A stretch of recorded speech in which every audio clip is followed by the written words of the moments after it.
Hi, I'm Scott Sykes with the Milton Players Theatre Group, and we are about to launch our Laugh Out Loud season featuring three comedies designed to make you unplug, forget your worries for a few hours, and enjoy a great night out. And we're kicking it off with the hilarious farce Sandy Toes and Salty Kisses, written by Michael and Susan Parker, opening October 31st.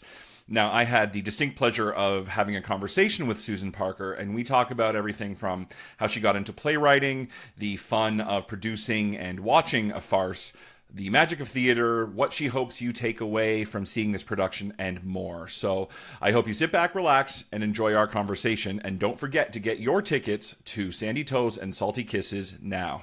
Enjoy. So thank you again so much for agreeing to do this. Our cast has been having an absolute blast rehearsing Sandy Toes and Salty Kisses. The We opened in just under 2 weeks, so they're starting to feel the pressure, but they're having such a great time. So I would love to talk to you, ask you a few questions, both on your overall theater and playwriting journey, but also some Sandy Toes and Salty Kisses fun facts and history, if you're willing to. Absolutely, if I can, Yeah, absolutely. No if worries. I can. I would love to start kind of with theater in general. So the director of Sandy Toes and Salty Kisses for our production has been a fan of yours forever. The second that this kind of script came across our table for a play reading initiative, she immediately jumped at the chance to try to direct it because she's been a fan of The Amorous Ambassador and other shows in the past. So she knew Absolutely. your scripts were hilarious and fun to produce. So getting back to your starting in theater, what was the initial kind of draw to theater? And did you see a play back in the day where you're like, that is what I want to do with my life? Or was it a little bit longer to get into?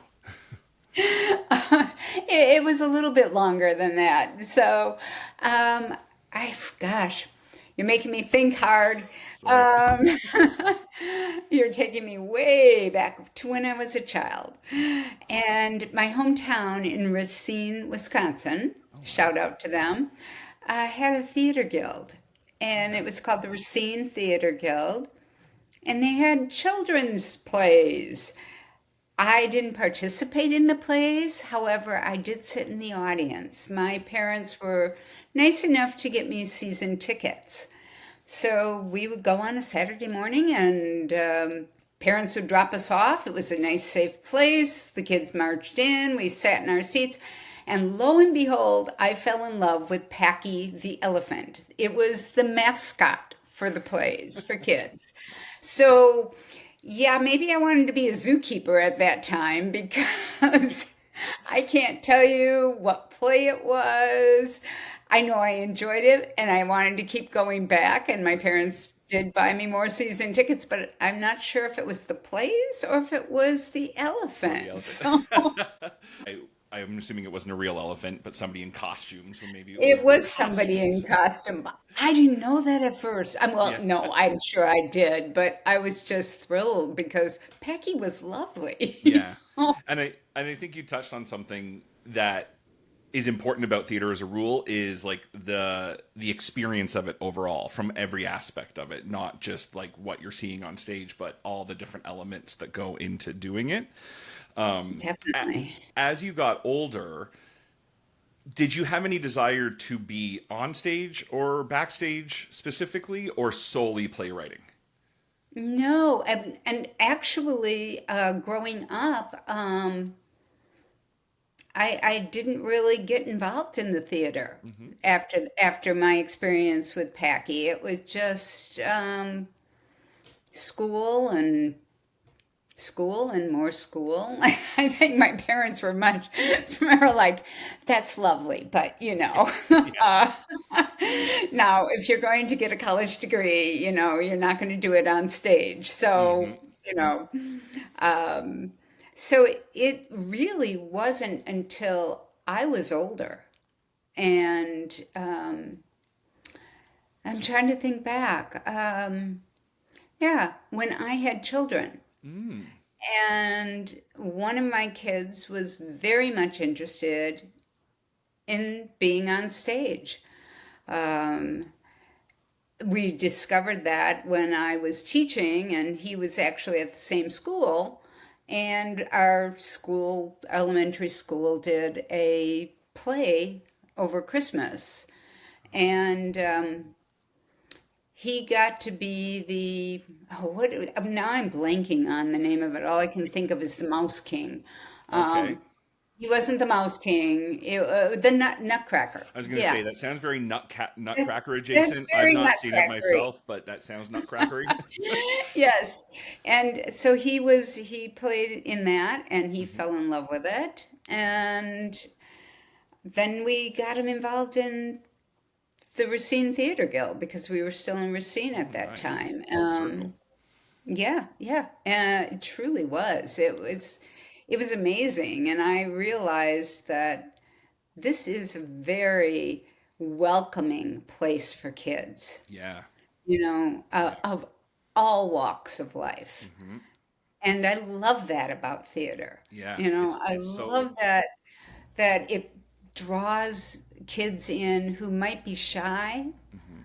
who might not be your most brilliant math student. They're not playing basketball, but boy, they shine on in theater, whether it's on stage or behind the scenes.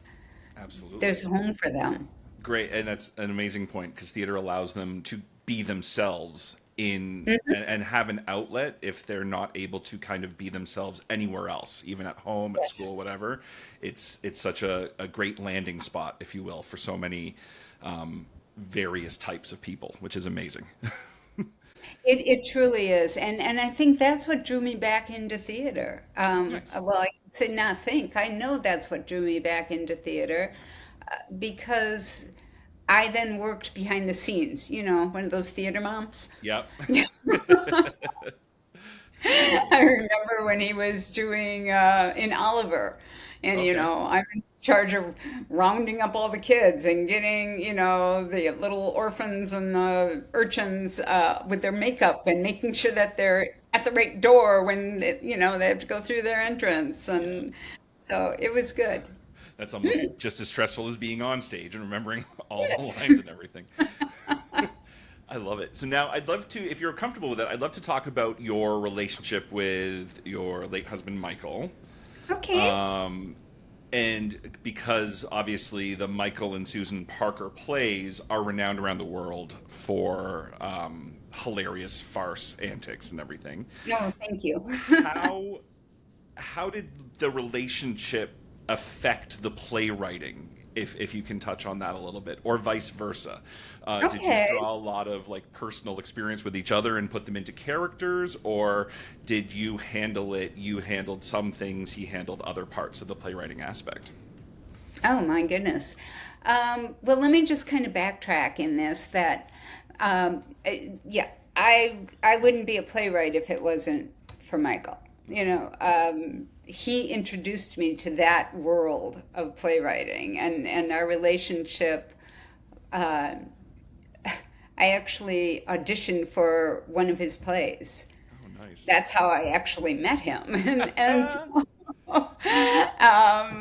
yeah, back with the sensuous senator again Yep. in Racine, but he cast me in that role, and just friendship grew from that. Nice. Yeah, and so when he finally asked me at some point, I can't remember exactly when, but he says, "Would you like to write a play with me?" I'm like, "Hey, why not?" I mean, sounds like it could be fun. It's another opportunity and to learn Hmm. another aspect of it. So our first play that we wrote together would have been since, yeah, since Sex and the CIA. Nice. I Okay. love your titles. So catchy. Which is, again, just another lighthearted, situational farce. And he taught me, well, what if he was here today, he would say, she couldn't write a lick of dialogue. but he'd do it in his British accent, Of course. Yeah. you Yeah. know, and I really couldn't because I'd want to write these really long, elaborate sentences, and he's Yeah. like, shorter, Yeah. shorter. You're talking to somebody, you know? I mean, you're having a conversation. So he taught me how to do that. What I brought to the table at that particular time was fresh, new ideas, new Oh, good. characters, new ways of maneuvering around situations. So we worked really well together. Awesome. And then that just kind of developed. Nice. And when that one was kind of produced for the first time, were you like, this is amazing. We've got to do this again. Like, and it just kept kind of snowballing from there. Oh, it did. It snowballed into what, 7 plays, I Yeah. think, 6, 7. I can't, I lose track of how many, Yeah. that we wrote together. And it was fun. Hmm. It was fun. But it got to a point where I was able to write my own dialogue, Yeah. and we would work together on certain parts. He would take one character, I would take the other, and we would just kind of almost talk it out. We knew where the plot was going. Oh, perfect. So, it was like, okay, if you say this, this is what I'm going to say back to you. And, so that would be our first draft That's type of awesome. thing. It sounds like Yeah. such perfect collaboration back and forth and making sure that you're both kind of in service to the overall plot line, but trying to get the Hmm. most out of it. And you Yeah. may hate this question because it's going to be a lot to think of, but you had mentioned you were bringing like character and situations to the Hmm. table at first. Do you have a favorite character either in any of the plays that you've done or Sandy Toes and Salty Kisses specifically that you have created? Oh my goodness. That is a tough one because, not to brag, but there are so many good characters in our In one shows. play, there's so many good characters, let You alone know, 7 that you've written together. um, but okay, let's start with Sandy Toes and Salty Kisses. Uh, my favorite, oh gosh, that's a tough one, but I really like Uncle Bubba, Yeah. you know, Yep. and also known as Madame Coco. Yep. I love the changes that that character has to make between being Uncle Bubba and being Madame Coco, but still staying true to Uncle Bubba. It's a tough role Yeah. because to play it right and not have it done over the top, Yeah. that can be challenging. I think it's really tough. I love Candy. I love her simplicity, Hmm. her honesty, her fresh approach to, like, well, this is just the way life is, Yeah. I mean, Yeah. um, I'm glad you said and Candy in a way because she's my favorite in the show too, and she has one of is my she? favorite. I was going to ask you, Yeah. what is your favorite? My favorite is Candy for exactly the same reasons that you had mentioned in terms of she's smart and innocent, but doesn't kind of. It's almost like she doesn't.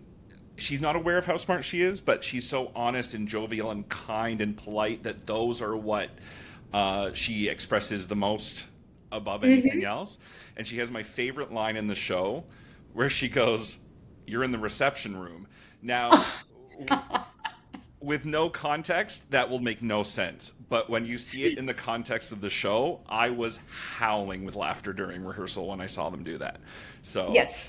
and it's funny what you said about Uncle Bubba because our director, when she was doing auditions, that's the one thing that she really highlighted is that she didn't want caricatures, she wanted Mhm. characters. So it was really important when casting Uncle Bubba that he was able to play both parts honestly and true to the characters without it being over the top and almost disrespectful to the text for lack of a better term. No, I So appreciate that. so I appreciate that. from what I've seen, I think they've got that taken care of. So he's doing a really good job as Uncle Bubba. Um, Uh, now but if and speaking of the cast, I just want to say it it really felt good to hear that they're having a good time with it Mm-hmm. because, they work hard. They're Yes. volunteers. They show up, at Yep. rehearsals. They have to memorize the lines. Some characters get a little beat up sometimes, with Yes. the things that are going on in the play. Yeah. And, but for them to be able to have fun doing it and Yep. enjoy that, Yeah. that's important. From what I've heard from the director and everything, is that they are so involved with the process and loving the process so much that um, they were ahead of schedule like a month into rehearsals because all of them are just so committed to bringing out the best of the text of the characters, making sure the audiences are going to have a good time, that all of them have taken this so seriously even though it's a farce, if that makes sense. So Oh, it makes total sense to yeah, me. and Yeah. especially with, like you said, the physicality, and it's just so fast paced that I think the audiences are going to have just as much fun as the cast has trying to get it all put together. Yeah, and you have them. I've seen this show, and you have they're rooting for certain characters, and they almost know what's going to happen, and they're like, you know, Yep, or over there, over there. yep, yep. And I think that is sometimes better than getting a laugh, is hearing those kind of gasps of, oh no, that's going to happen, or oh god, what's happening next? Because it shows that the Yes, audiences are listening and paying attention, not just laughing at like the big funny joke that's in your face type thing. yes, And I think yeah. that's also the testament of great text and a good script, is that it's telling a story that is getting the audience sucked into it and involved along the way. So Huh, I love it. thank you. If you can remember, speaking of Sandy Toes specifically, what was the genesis of that? Why this show, and what happened to kind of tell this story, if that makes sense? Oh, it does. And I had to think. I'm thinking. Yep, this is the one. This one started with a title. Sometimes it might start with a character or a situation or just something you're like, you see a show and you go, oh, that's funny. Hmm. That's a good premise for a play. This one started with a title. We were on vacation and visiting a little fishing village in England, Mike's home country. And we saw this sign. It was new to us, anyways, and it said Sandy Toes and Salty Kisses. And I said, wow, that would make a great title for a show. Yeah, Because you do have to have, as a playwright, titles are everything, one It's got to hundred be, percent. it's So glad you got to said draw your attention, and the audiences have to go, I wonder what that's about. That sounds cute. yeah. Um, and so this one started with a title, and we're like, great, we have a title. Okay, now we need about 90 pages of writing. Yeah. What are we going to do with this? And so we thought about what situations, because farce is situational. There's that circumstantial humor that comes out of it. And we started talking, well, it's got to be on a beach. How about a destination wedding? Some place where people are going to go and get married because there's got to be funny things that happen Hmm. with that. Hmm. And so we started there, and then we said, well, you can't run with just one theme, somebody getting married. There's got to be a sidewinder, there's got to be other things going on. So, what else could be going on? And that's where the, uh, the part of the show where Uncle Baba comes in Yep. with his The dealings. dealings. Yeah, I don't know how much you want me to say,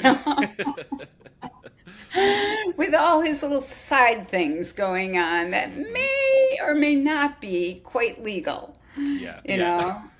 Um, so that's kind of where we started having both themes.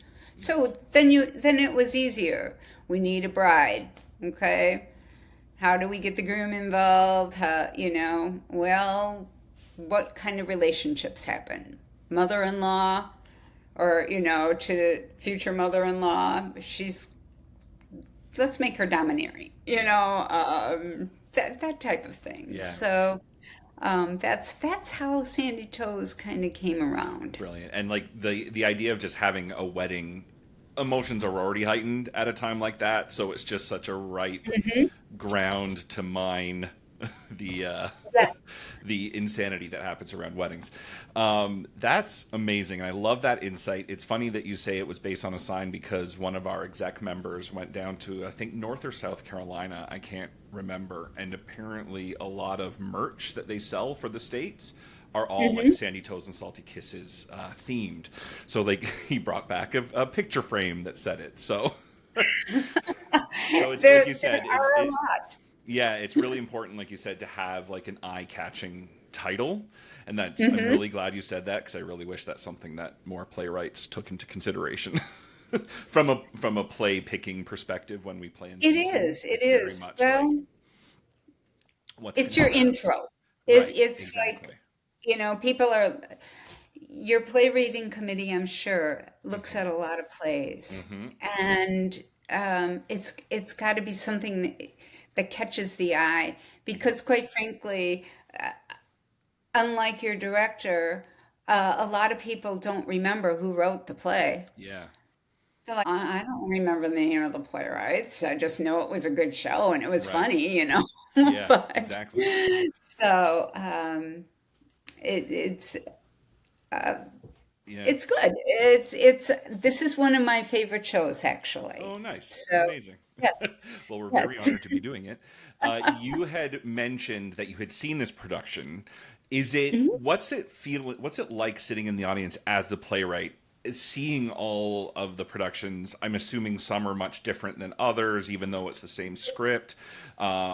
Are there moments where you're like, oh, they didn't understand that, or oh, that was something that we never even thought of as the playwright that they brought out of it? What's the experience like sitting in the audience as a writer of the text that is being performed in front of you? Um, it's really it's kind of exciting.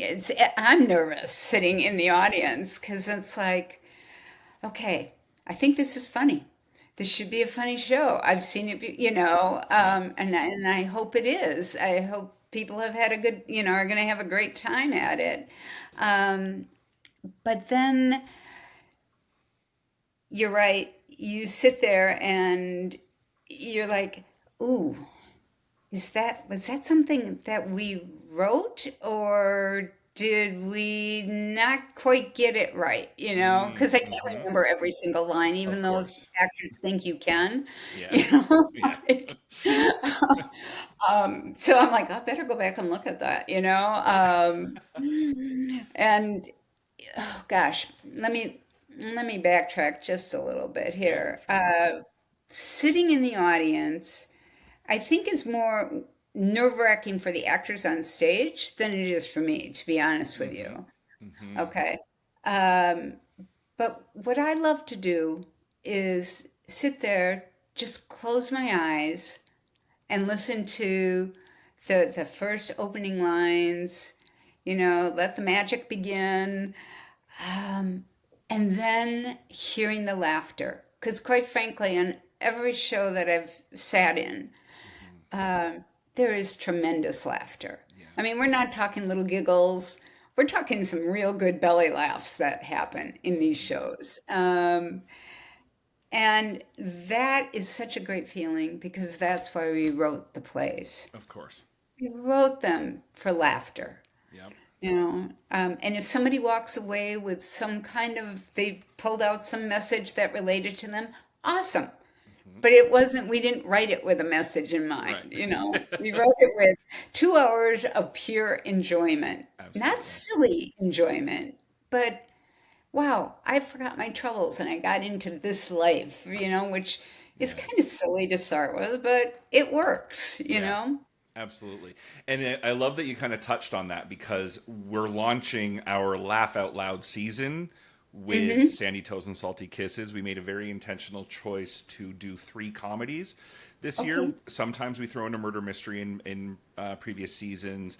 A while ago, we did some more drama leaning stuff, but with everything that's kind of going on in the world right now, we decided to let's do a laugh out loud season. And you hit the nail on the head because we just want our audiences to unplug, forget their worries for a few hours, and just laugh. And I can't think of a better show than Sandy Toes and Salty Kisses to kind of launch that season And of 3. it will. Excellent.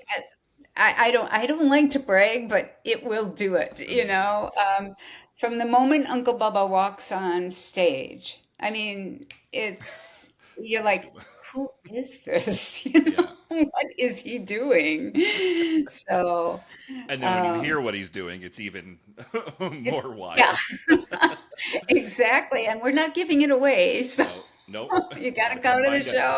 show and That's amazing. find out why we're giggling. So. Of course, of course. And so, speaking of writing scripts for the purpose of laughing, is comedy and farce you only ever intended on writing that, or was there ever any discussion on writing a drama or something a bit heavier, or are you solely kind of just drawn to the farce elements of theater? Oh, that's an excellent question. Um, because there's so many different genres out there, and you can't. They're all beautiful. They're all lovely, but as Michael would say, we're going to stick to our knitting. That must be an English Yeah. saying. I don't know, but he grew up on Shakespeare and farce. Oh, interesting. Okay.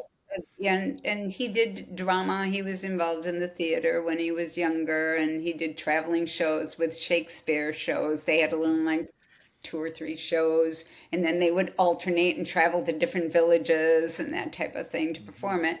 But then also the what is it, the Ricks comedy, the Whitehall Hmm. Hmm. comedies, that type of thing.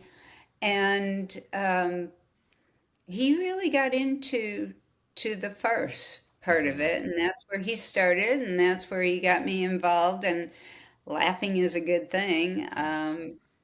Absolutely. I mean, the motto is Parker Plays where laughter knows no limits, you Yeah. know. Um, and so no, I guess the long story short is no, we're Yeah. sticking to farce, you know. Excellent. Excellent. Writing, I got to stop saying you know. Um, I'm listening to myself going, you know. Yeah. I repeat words all the I time. So apologize. no, please, please. It makes me feel better for constantly saying, like. So please. Right, which is why writing a play is kind of exciting because we get to tell the actors what to say, Hmm. and we expect the actors to stick to it, Hmm. or they'll end up doing what I'm doing right now is saying, you know, bringing yourself into it and going, Yeah. you know, Yeah. whatever Yeah. little thing there is, and I'm like, so Yeah. You'll that's a love our little director then because she is a stickler for text. So she's also a stage manager as well. side. So she grills the cast on making sure everything is word for word. And she literally says the authors took the time to write these words. Make sure you're saying the words how they're written. Yes. So, That's really true because, quite frankly, we could spend a half an hour deciding whether we say I am or I'm. What would the mm, character say? You know, something as simple as that, but to stay true to the character. And so we do spend a lot of time making sure that that word is what the character would say. awesome. And Fascinating to so hear. that is important. Yes. So thank you to the director. Yeah, I'll definitely pass it along. She'll watch this afterwards and be like, "Yes, okay, we're doing it right."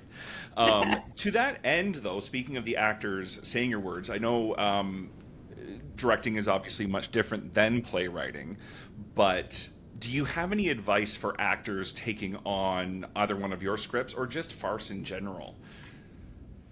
Um, I can't speak to other farces because I don't know what the playwright intended for that. But with ours, my advice is always take this role seriously, like it's like a Shakespearean drama. Hmm. Take the character seriously.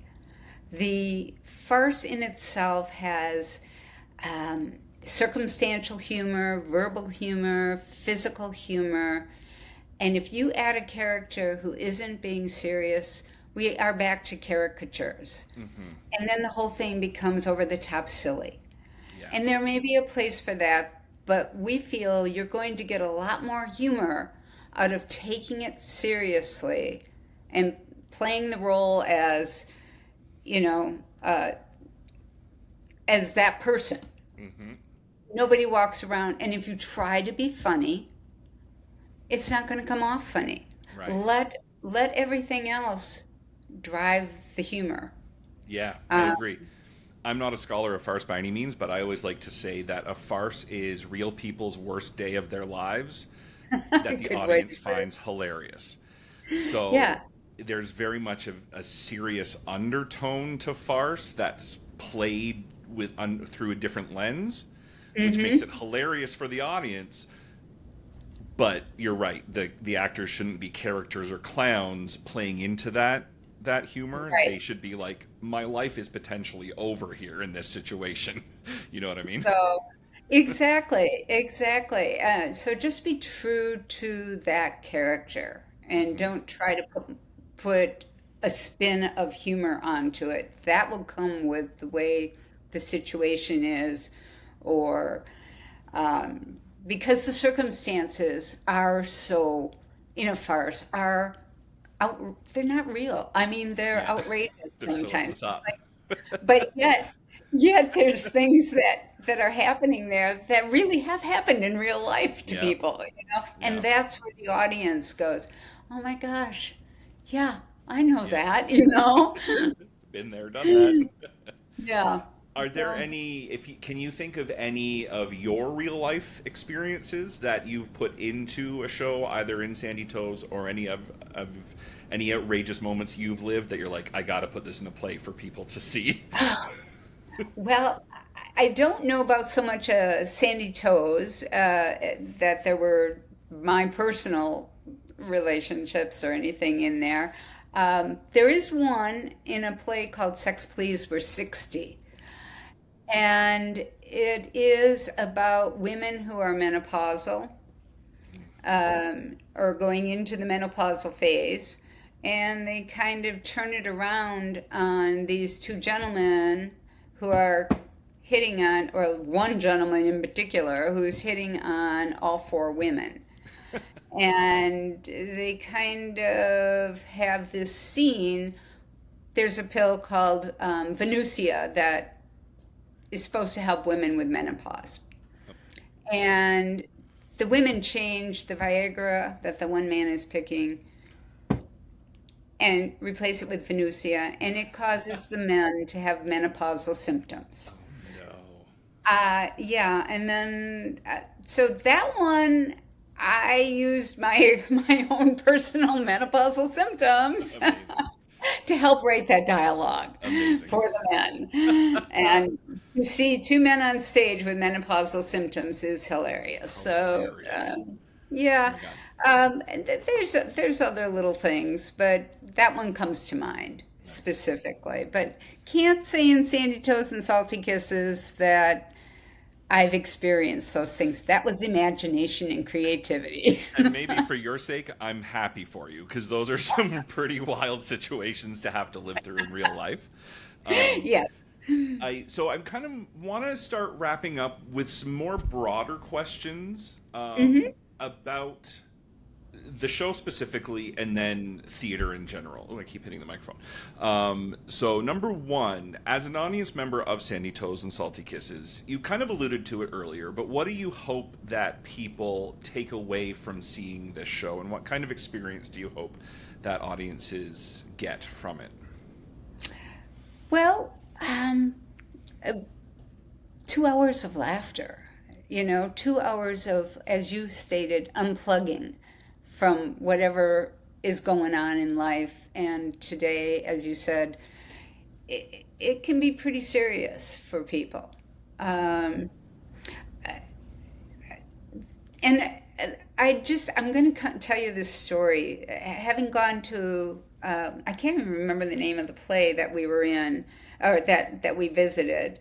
Um, Afterwards, this woman came up to me, an elderly woman, and she said, "I just want to thank you."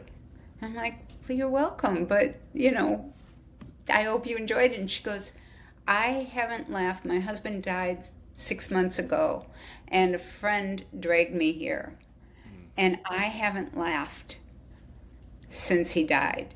And tonight I laughed for the first time." I was like, "Oh, you're welcome. Thank you." you know, that's what I that's why we write it. That's Yeah. why I want audience to walk away going, "I had a great time last night." And if they get a message out of it, like I said, that's a side thing that's terrific, but that wasn't the purpose for writing it. Yeah. And I do know that there are people, playwrights, who write for a message that they want to get across. Hmm. And that's awesome because theater is a great place to do that. Yeah. But I think there's a place to simply write so people can laugh. Absolutely. And that story is such a great segue to my final question, which is a much more broad one around theater in general. And obviously, in this day and age of technology, screens in our hands, AI, everything, why do you think theater as an art form is still so relevant and important for this day and age? Oh, I don't think it's just this day and age. I think it's been since the beginning of theater. People have wanted to, one, get together with other people and see something. And you don't do that when yes, there's other people around you in a movie theater, but it's not quite the same thing because everybody's kind of quiet or that type of thing. They're not laughing together. Then there's a camaraderie that you feel when you're in a theater. Um, there's nothing like live theater when you're sitting there and the story's unfolding. Watching real people. Not act. I mean, there are actors, and I don't mean it that bad that way, but like when actors Tom Cruise and Right. Nicole Kidman come to mind. When you're On a watching them on the screen is screen, different than yeah, seeing them in then person. seeing them in person, and it's the craft of people creating these characters. The time they've taken to get to know them and put that personality into it. The way that they're interpreting it. Um, and it's a place that allows everyone from kids through adults of all ages to participate in something, to have an opportunity to explore new challenges and to reach potentials they may never have known they had. Hmm. Um, and just I know it's hard in theater right now. So many, sadly, after the pandemic, so many theaters ended up having to close their doors. But I've seen messages that say we will be back. Yeah. um, and getting audiences into the theater. But when they come, it's just a special experience. Yeah. So on both sides, so the audience and the actors. Yeah. I love it. I think you said it amazingly. The creative outlet for the people who are doing the shows it's unmatched anywhere else. And for the audience, it's so different to see real people on stage telling that story that they shouldn't but could reach out and touch versus kind of a cold lifeless screen, for lack of a better term. So yeah, Yeah, I think you hit the nail on the Yeah, head with that one. I think you can relate to these people afterwards, and then after the show, you get to go and say hi. Yeah, yeah. You say you were I just mean, that guy over there, and but now you're you, and it's weird. yeah, So yeah. I mean, and the thing is that when actors are as good as they are, they will somebody in the community will see them out, and they'll go, "Ah, weren't you? You're a ditz, aren't you?" And you're yeah, like, it's um, really funny when we have actors like because we do 7 performances per run, and mhm. there's breaks in between. Like if we do a matinee and then an evening performance, there's a break in between where they just maybe walk around the town, whatever. And they always come back, and some of them are like, "I got recognized on the street. It was crazy. Somebody just saw the show and they said how much they loved it and all that kind of stuff." So it Yeah. does. You alluded to it earlier with sitting in an audience and also being on the stage. It certainly creates a community that Hmm. is such a warm and inviting place to be a part of, I think. It is, and it gives actors sometimes family members get to be on stage together. Hmm. I had that opportunity with my son in A Thousand Clowns, which was a great opportunity. And what audiences don't know is they may not realize that something has gone wrong on stage Yeah. because the actors are so good at it. I remember a scene where my son and I was supposed to, my blocking was that I was supposed to come out and sit down in this chair. So I walk out and I'm like, there's no chair. Okay, this is going to be real. So we're like, having to make it up as we go. And that's part of live theater too. Absolutely. That's the You fun. know? The audience might not never know, but the actors are like, "That was such a mistake. I can't believe we screwed this up." And the audience was like, I "I loved it. know. Didn't even know." Yeah. So Yeah. yeah, And getting back to the plays, because they're a lot of fun and you hear the audience laughing. Um, some I admire the actors so much because they have to stay in character. And it's so mm-hmm. easy to maybe get caught up in something that's funny. But Mm-hmm. yet they've got to stay in character Yeah. Hold for and laugh. Hold for laugh. yeah. So, and if any of your actors haven't been in a Parker play, um, then they're in for a treat because there will be a lot of laughter. And I'm sure your great director has already told them that you've got to hold your next line till Hmm. that laughter starts to subside, and you're going to have to just kind of decide when that is, and then keep the pace going on Yes. the play. You'll be happy to know So she's a stickler for that as well, as much as she is for the text. So, yeah, yeah, because otherwise you're not going to get the laughter because people absolutely. will go, I missed that line. What was Yeah. that? Yeah, and it almost makes them afraid to laugh out loud. Yes, We yes. have to kind of give them the permission to be like, Hmm. "This is what you're here for. Yep. Be as Go loud as you ahead and can be laugh. for as long as you want to be. We'll work with you." Hmm. So, awesome. That's amazing. Well, speaking of laughter, I know there's going to be tons of it coming our way when we open Sandy Toes and Salty Kisses on Halloween. So it's Ooh. getting very, very, very close. But I can't thank you enough for taking the time to talk about this. The Parker plays are iconic around the world. Like I said, the director has been loving you for years. So Oh, we're that's thrilled wonderful. to start our season with Sandy Toes and Salty Kisses. So maybe I'll follow up with you afterwards to let you know how it all went. I would love to hear how everything went for everyone. So, Awesome. and I Amazing. wish your audiences a lot of laughter. Awesome. Thank you. Thank you so, so much for this. I really, really Okay, appreciate it. no problem, Scott. Thank Awesome. you. All Awesome. right. Have a great day. Thank you. You too. Bye. Bye.